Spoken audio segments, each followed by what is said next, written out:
My name is Jennifer Dixon. I am 39 years old. Today is September 26th, 2015. I am in Sacramento, California, and I am interviewing my father, Dan Ward. My name is Daniel Ward, and I am 78 years old. Today's date is September 26, 2015. We are in Sacramento, California, and my relationship to my partner is she is my daughter. Thank you for coming, Dad, to StoryCorps with me. I am excited to have you and interview you and find out all about your life. I know most of this story. I know most of what you're going to tell me, but I'm excited to have this for posterity's sake, for our kids and our kids' kids and all the other kids out there. The first thing I wanted to ask you was for you to tell me a little bit about growing up, where you grew up, how many people were in your family, a little bit about your parents. I was born and raised in Omaha, Nebraska. I have 7 brothers and sisters, 2 parents, obviously. And it was a wonderful time to grow up in a small community. I went to Catholic schools with all my brothers and sisters, not at the same time, but at different times. And it was a very peaceful way to grow up, area to grow up in.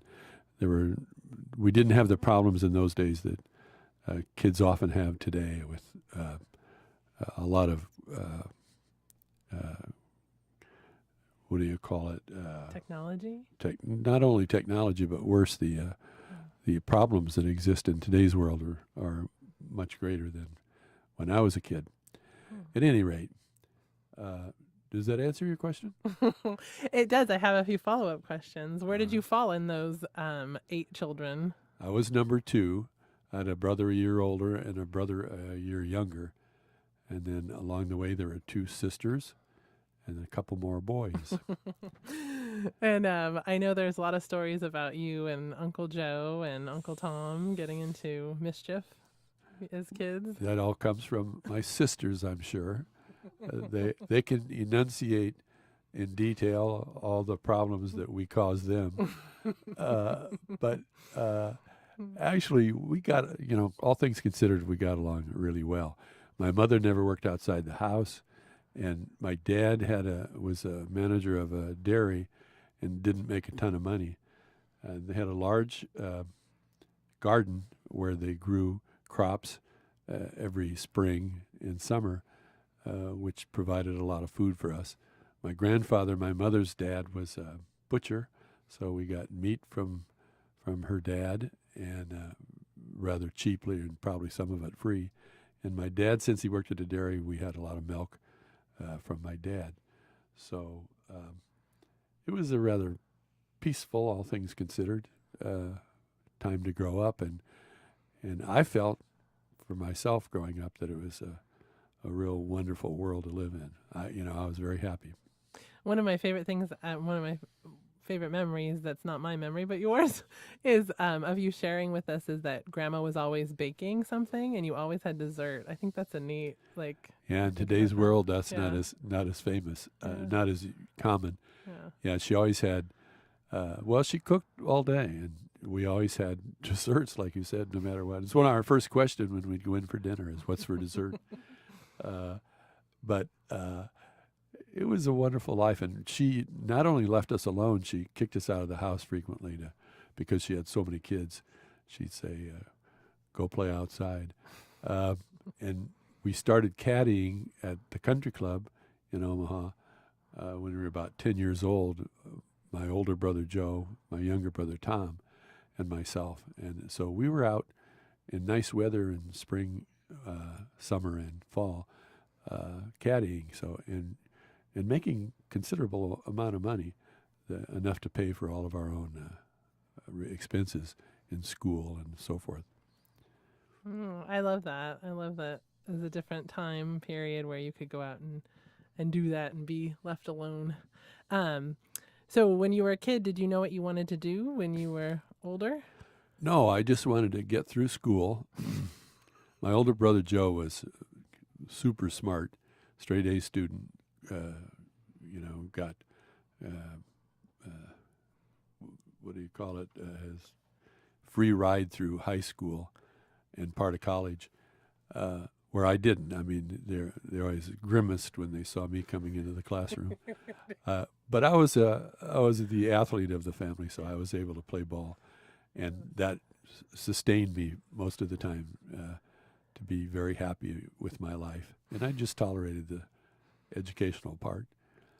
Does that answer your question? It does. What did you do after high school, and how did you decide? After high school, I went to the Catholic seminary, where the schools that I went to, elementary and high school, were Catholic schools. My high school was Creighton University's high school. And I went 4 years to college there, and then 4 years to theology, after which I was ordained a priest. And soon after that, I went to South America as a missionary. That's more than you even asked me.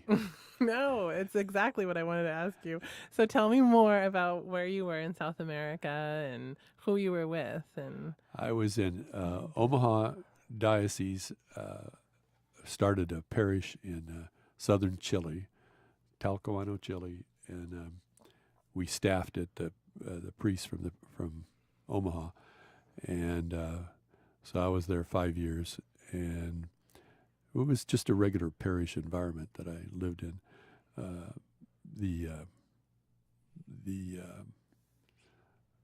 The town was rather poor, as you might imagine, and so we spent time working with the mayor of the city and other people of importance in order to get streets paved and the environment improved, as well as the religious stuff that we did, the masses and baptisms and all that. who was down there with you? Two people who became Yeah, close friends. yeah. Bob Smith, who recently passed away, who's older than I am, was with me, and Don Denninger, who's a classmate of mine, who still lives in Omaha. He is no longer a priest, as I am no longer a priest. We're still close friends. So those are the two that I spent most of my time with during those 5 years. And have many stories about. Yes. So then you came back and you were in Omaha for some time. I was in Omaha for maybe 2 or 3 months, and then I decided to go to California, where my older brother Joe had moved to, and to get away from. I no longer wanted to be a priest. I told the bishop I'm heading out, and he said, "Fine, good luck." At any rate, I joined the Farmworkers Union right away. And I had been reading when I was in South America about the struggle with the grape pickers getting a life that was considerably better than what they had. So I joined them, and I spent 2 years working with the Farmworkers Union. Tell me more about that. Who did you work with in the Farm Workers Union? What kind of stuff did you do? I started off as director of the boycott of grapes, and then soon after that, lettuce and vegetable crops in Los Angeles, in Southern California, and when I spent a year in Los Angeles in charge of the boycott, where we had hundreds and hundreds of people working on the boycott, turning people away from non-union produce and fruits.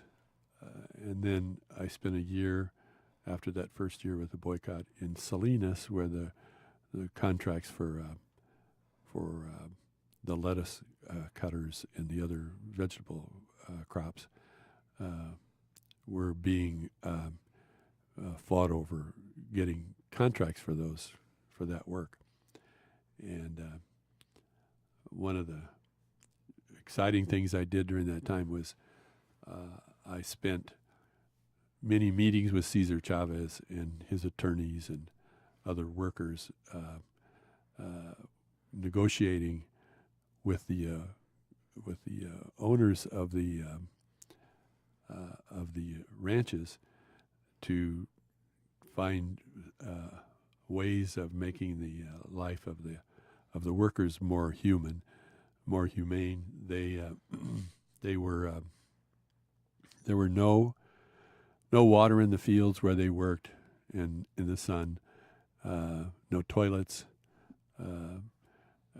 no breaks, no timeouts to rest. It was pretty grim. They had short-handled hoes, which were pretty popular at the time, where the workers had to use these hoes that were about 2 feet long, and they had to bend over all day long to trim the crops and weed the weeds out of the fields. At any rate, there were a lot of exciting things for me that happened during those 2 years. I really enjoyed it. It was the hardest work I ever did, but I enjoyed every bit of it, and I learned a lot, and it was fun. That's neat. That's incredible, Dad. How did you end up leaving the Farm Workers Union, or what happened after that? I'm not sure. Well, At that time, I after 2 years of nonstop work, Yeah. I was kind of burned out. Yeah. So I had a friend who lived in Mexico, who was working with some University of Notre Dame professors who were writing a book on folk diseases, interviewing Mexican, mostly men, in the little towns where they were mostly native Indians. And he invited me through a letter to come work with them. And it hit at a time when I was pretty burned out on the union work. So I went down to Oaxaca, Mexico, and worked with my friend doing questionnaires in these little villages for to get information on what we consider folk diseases. They die from just the malo, somebody looking at them the wrong way. At any rate, I had these questionnaires, and I had a translator who was a Mexican man who spoke Indian language. So I'd speak to him in Spanish, and he'd speak to the Indian residents in their language. They'd go back to him in their language, and then he'd tell me in Spanish, and I'd write it down in English. I never did know how accurate any of that was, but it was enjoyable. I spent 6 months doing that, and that was enjoyable. That must have been incredible. What an incredible experience. Yeah, right? it was fun. Wow. And so then from there, where did you go? From there, I went back to California, Okay. and I worked. I went to school right away. Oh, I got married along the way there too. Yeah, no, you ended up in the East Coast. How did you get to the East Coast? Oh, I did end up on the East Coast. Sort of I know that much. jumped through all this. Yes. Yeah, well, I went to I went to the East Coast, and I got a job working at as a counselor, a social worker at the prison in the prison system in Trenton, New Jersey. Wait, now that was right after going down to Mexico, is that right? Yeah, when I left Mexico, Okay. I knew somebody in New Jersey that had, and my brother Mike lived there too. Come to think of it, Mike, who's a professor. But I went to work with the prison system, helping inmates get out of prison into drug programs, and they all were eager to get out of prison and get into drug programs because they didn't want to stay in prison. And that was an easy job for me because they were eager to work with me and do what they had to do to get out of prison. So I did that for 2 years, and then I went back to California after that. Slow down. I got Oh, more yeah. questions because Yeah, you no, wait a met minute. That's where I the met person my wife. who You're right. created Well, she passed away 15 years ago, so it's You this isn't all on the tip of my tongue. Any of this for that matter. You're But, doing great. Yeah, Daddy. she was in New York when I was in New Jersey, and our parents were friends, and so we started meeting with one another, which turned into a romance, and we eventually got married. She had to go. She was getting a PhD at the University of California in San Francisco, so we had to go back to California so she could finish getting her PhD. So we wound up in San Francisco. And while we're in San Francisco, we had, boy, I already jumped over a lot, didn't You're I? jumping over a ton. I'm making Yeah. you go back. Well- Tell me about meeting Mom in New York, like, or re-meeting her, because you guys had known each other as kids. Well, but we. You don't remember Yeah. her. Do you remember her as a kid? Well, I remember her as kids because she's 6'1", and you know, she kind of stuck out. She did. Her family lived about 4 blocks from my family. So, and my mom and her mom were friends. So we, you know, there was some, you know, relationship between the kids, not pals. You know, at that time, when I was growing up, I wouldn't have been a pal of a female who was taller than I was. But anyway. And they left and went to California when she was 12. And they left and went to California. Correct. Yeah. So we did have some relationship before we hooked up in New Jersey and got married. Years later. Got married in New Jersey and went back to California. Do you remember seeing Mom in Aunt Jane's apartment that first night? You guys got. Oh yeah, Aunt Jane no, said she held a little party. Yeah, it was a dinner for me. Dinner for you. And it was where Carmen, my wife, and I first formally sat down and got together, knowing one another. And you and brought then- a fancy bottle of. Well, I remember that. What was Do you it remember named? this? I can't remember now the name. Something either. apple. Yes, like strawberry apple or apple something. Anyway, some cheap bottle of wine. They we made give fun him of a me hard- my whole life for that. I thought, what did I know about wine? But anyway, yeah. So we got to know each other there. She was single, I was single, and she had spent 2 years in New York when she was a little bit younger, working in hospitals, and She was a nurse. she was a nurse. Yeah. Well, she was in the process. What she was Okay. doing when I was there was doing research at Columbia Presbyterian Hospital on her thesis, her PhD thesis. That's right. At any rate, What was she like when you started dating her? she was a wonderful person, and you know, and single and very conservative, and well, we started very slowly, as relationships do. She knew New York real well, so and I was new to New York, so she took me around to different places in New York to introduce me to things that were her favorite spots and so forth. And so over the course of a year, we became very close and decided to get married. We're married in New Jersey, and then went from there right back to California. You took a trip. Well, we went Yeah, to back. visit my parents. Yes. You Is that what drove you mean? back. You drove from. We drove back, East yeah. Coast No, we to took a West trip up the coast and through Canada and so forth. Coast. I don't know. These are too anecdotal, I think. But anyway, we.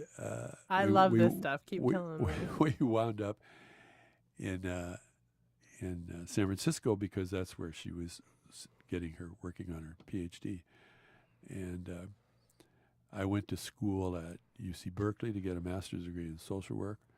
And I was just faking it before that. Of course, there's not a hell of a lot to learn in social work, but at any rate, so I spent 2 years doing that. And then during that period of time, we had 2 children. You're one of them. You were the oldest of the 2. What we- was that like? What was it like to have us? Like, what did you guys? You wanted to have kids? You didn't? No, wanna we have wanted to have kids? kids. Yeah, I You mean, did she too. was. When your younger brother, who's 2 years younger than you, was born, I was 40 years old. So I was 38 when you were born, and Carmen was a year younger than me. So it was either, if you're going to have babies, you better have them now because waiting any longer. And Carmen, being a nurse, knew the rules about if you want to have a healthy child, don't wait till you're old. So, at any rate, we had you and then Ted, and we decided we'd look around for work outside of San Francisco. Carmen was working; she got a degree, and she was working at the University of California, San Francisco. San Francisco, yeah, UC San Francisco, teaching pediatric nursing. That's what her nursing degree was in. And we decided we needed to look around. So I found a job in Napa, California, working as a social worker. And Carmen said, she'd been a nurse all over the place, so she didn't have any worries about getting a job. But we wanted to be someplace where you and your younger brother could have some room to run around. When in San Francisco, we were surrounded by city streets, which were a little dangerous. We grew up in Omaha with grass all around us, yards and stuff. So we got the job in Napa, got a house with a yard, which was nice. An awesome yard. Yeah, A giant tree. And then that's where you grew up, and your brother. That's true. So you took us to Napa. I wanted to know more about what it was like to have kids. To have kids? Yeah, when I was born, what was that like? It was the most exciting thing in my life. Really, it really was. And You're just saying that because I'm sitting in front No, of you. I am not. To this day, it's the most exciting thing in my life. Both you and your brother. I mean, anybody that witnesses that is just, I'm sure it's just as true or truer, perhaps, if you're the mother. But it was just miraculous. I mean, 9 months you're holding hands and hoping for the best, and all of a sudden, boom! I mean, there's a human being right there in front of you. So it was exciting, and we were both extremely excited to have you and Ted. And I must say, to be honest, we've been excited, or I was excited, and she was excited, I'm sure too, my whole life to have you and Ted. So it wasn't just at your birth. Well, I must say, you guys were amazing parents. So I know I'm a little bit biased, but you and everybody said they were surprised at how you took to being a father, Dad. So what does that mean when you hear that? They were surprised. They were probably. surprised at what a great father you were. that I paid attention. Well, it was, one thing. Carmen had a PhD in pediatric nursing, so I didn't have to do a lot of thinking in terms of raising babies or children. And I see my son now, and you to an extent, struggling raising babies. It wasn't that much of a struggle. Well, for me, because I just relied on Carmen for everything. But she taught school at University of California in San Francisco, and she used to take you when you were first born up to her job at the university, and she had, I suppose, mostly girls in her classroom, and she took you with her in a little crib, and she had the girls bathe you, change your diapers, whatever needs you had. That was part of her curriculum for learning pediatric nursing, was take care of my baby.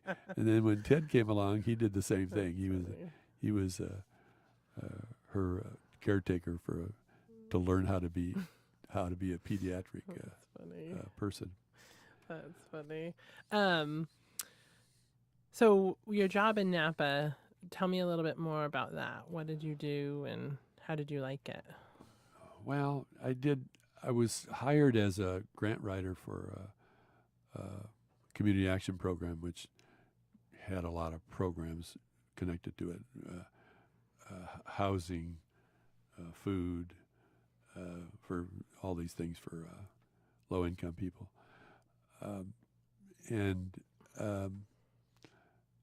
I eventually, after a few years, I became the director of the homeless shelters in Napa, which we had 2 of, and eventually we had 3 and then 4. The later ones were shelters for the winter time, and then a day shelter for people that wouldn't go indoors because they'd rather sleep along the river, but they'd come in for showers and do laundry and stuff like that in the daytime. At any rate, so I did that for 20 some years, And then I retired very happily. Ted and I like to joke, my brother Ted, and I like to joke that we grew up with the homeless of Napa. Yeah, you did. You were at the shelter as often as I was. We Yeah. were at the shelters, which I think helped both of us in our careers down the line, having familiarity with that Well, you population. became a social I worker, did. and Ted's a teacher. So A teacher. We're comfortability around that population for yeah, sure. you are comfortable. And I want to ask about Mom getting sick because that happened around your retirement. So are you okay talking about that, Dad? Yeah. Okay, because you were an incredible caregiver. So you took care of Mom like crazy, and it was hard. I was away at college when Mom got sick, and you and Ted were home with her.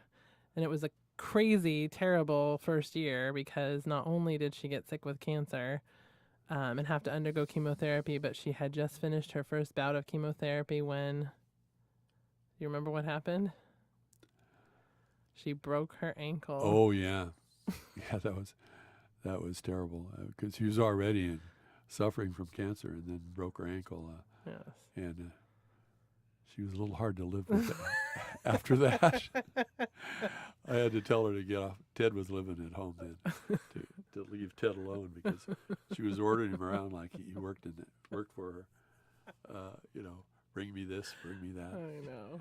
At any rate, she survived that, but she didn't survive cancer. She had cancer for 6 years, and even went to Stanford for bone marrow transplant, and lots of times in and out of the hospital with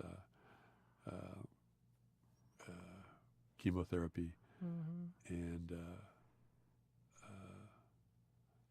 what else? What's the kind of treatment you get this with the radar or whatever it is? Oh, radiation? Radiation therapy, yeah. And I was thinking, she was in the hospital for blood transfusions a lot too. So, that's when you were with her at the end of her life. Well, she was there for blood transfusion. Right. Yeah. You took her to get a blood transfusion one day, and when you were taking her home, she started vomiting blood, and you took her right back to the emergency room and called me, and you and I spent about 6 hours with her when she passed away. So, but it was a blessing in disguise because after 6 years of the cancer presumably going to last forever or for a long time, it was quickly over, and so she didn't have any. She was never bedridden. She was not able to. She wasn't very agile, but she could get around. So that was a blessing in a way that she died very quickly, and she was lucky to have you there and me when she died. Yes. What was it like to care for her during that time? Well, I was retired most of that time, and so I had the time to do whatever she wanted done. And she wasn't. There was no burden to me really for taking care of her.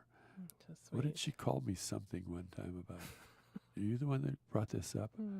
Something about calling me a name like caregiver, but it was more comical than that. I can't No, I don't what remember. it was. That's Maybe funny. I could think about it eventually, but I'm Yeah. not going to think about it today. I mean, I can't. I won't be able to bring it back. Yeah. At any rate, she was able to go out periodically. If you could get to a mall with her, she was resurrected because she loved malls and wandering around malls. She did. One of my favorite stories was when the last 6 months, in the last 6 months that she was alive, I was with her at the hospital, and the oncologist brought her a sheet of paper that had information about the most recent tests on her, and she can understand all that medical language, and so she looked it over and she said, "I don't know, doctor, this looks a little iffy." And he said, "Carmen, this has been iffy for a long, long time." I've always loved that. He was a real hard-nosed German, and it was comical to hear him say that because he was a no-nonsense guy. You've been iffy for a long, long time. Well, I know something Ted and I always appreciated was you were very honest with us because you went to all of her appointments with her when she was sick. And Mom was very much a hopeful person and would talk about the day that she passed away. She was talking about making a trip to Paris with you. Yeah. And we all knew she wouldn't make it across. She probably wouldn't even make it, to another town, let alone to Paris. And so you were always very honest about what the doctor was saying and what the prognosis was for Mom. So that was always helpful for Ted and I. As hard as it was, at a young age to hear it, it was good that we heard and kind of knew what was going on. We were lucky to have the opportunity many times to take trips, both in California, particularly when you and Ted were growing up.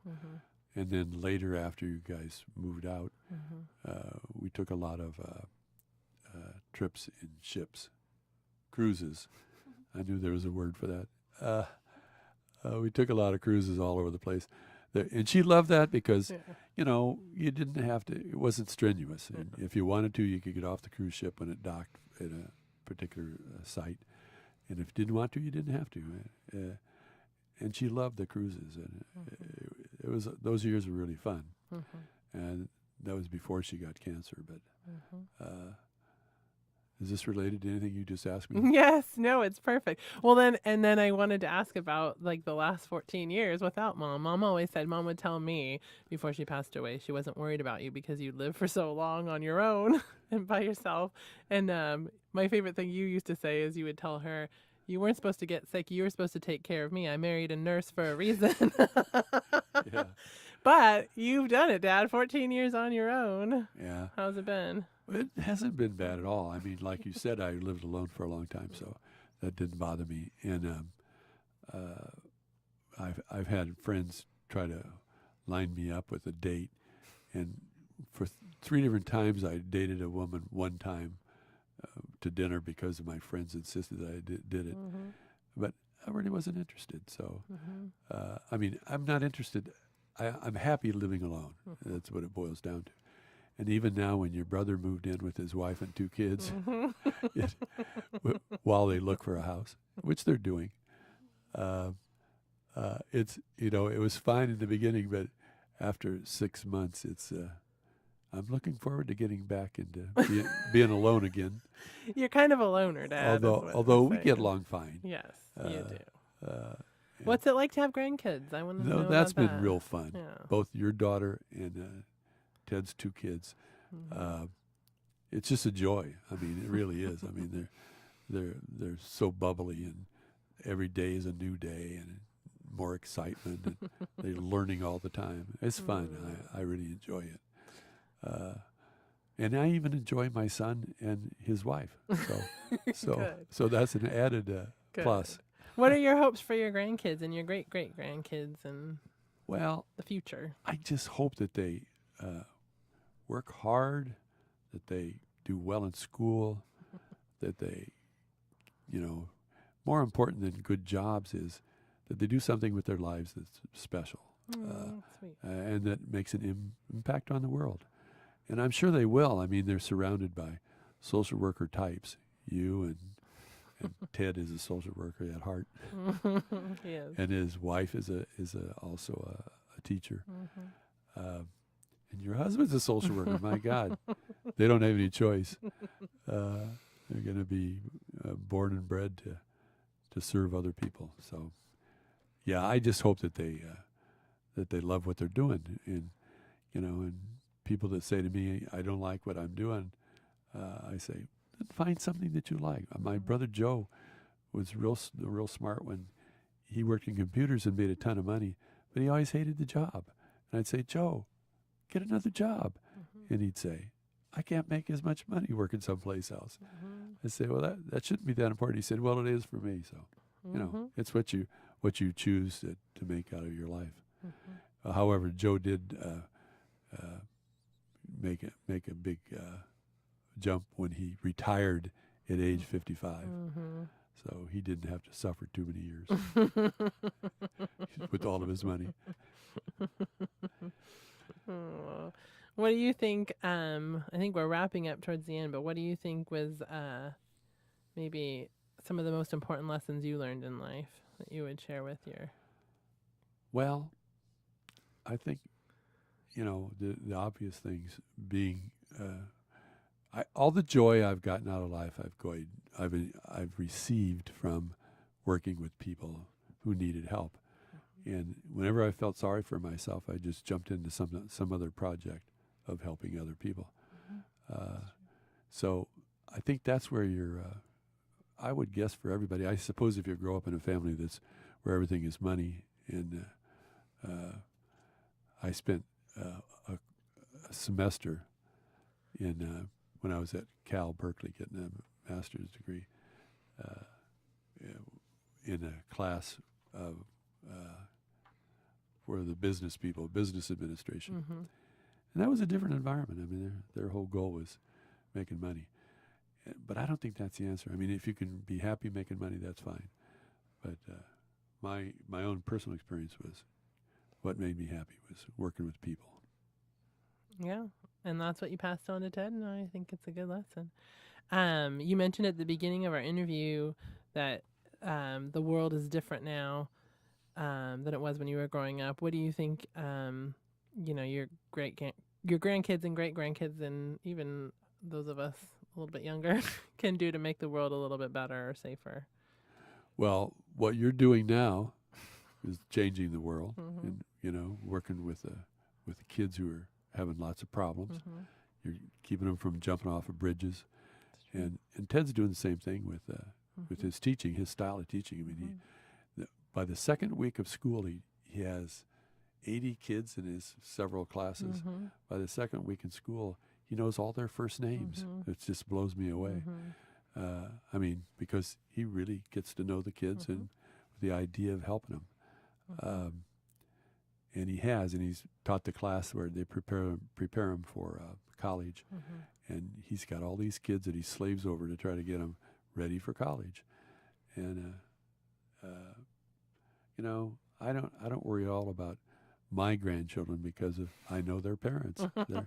They're gonna be fine. Oh, and I put all my money on them. Oh, that's sweet. That's nice. Anything else? Anything you wanted to ask me? I know we have like a couple minutes. 2 minutes left. So you didn't prepare me for that. No, I didn't prepare you for that. You've answered every question. I feel like it flowed very nicely too. So. Oh, well, I'm glad you thought so. Is there anything else that you wanted to share with me that I didn't ask you? No, we pretty much covered everything. Was it painful? Did you do No, okay? it wasn't painful. I spent I do 2 mornings a week. I teach English or tutor English at juvenile hall, the jail for kids who want to become criminals. And because this month is Hispanic month or whatever they call it, the teacher asked me to talk about working with Cesar Chavez and what he was like. So I did that. And I went through, a lot of the same stuff we talked about today. And so it was a little fresh, some of it anyway, for me today, because, normally it would be more painful. All the recall I'm asking of Yes, you. yeah, trying to make this brain work. Your brain works just fine, Dad. For 78, it's perfect. Oh. Well, I want to thank you so much for coming and talking with me today. Thank you for inviting me. My daughter-in-law asked me as I was leaving the house this morning, what am I going to do? And I told her where I was coming today, and she said, "Oh, that sounds very interesting." And I said, "It's what Jennifer wants me to do, so that's what I'm doing." Aww. And she said, "You're such a good father." You are. You're the best. I'm very lucky, and Ted feels the same way, I know. Well, we're lucky. We're all lucky then, because I feel the same way about you and Ted. So. Great. No other questions, huh? I think we're done. Thank you. Okay, you're welcome.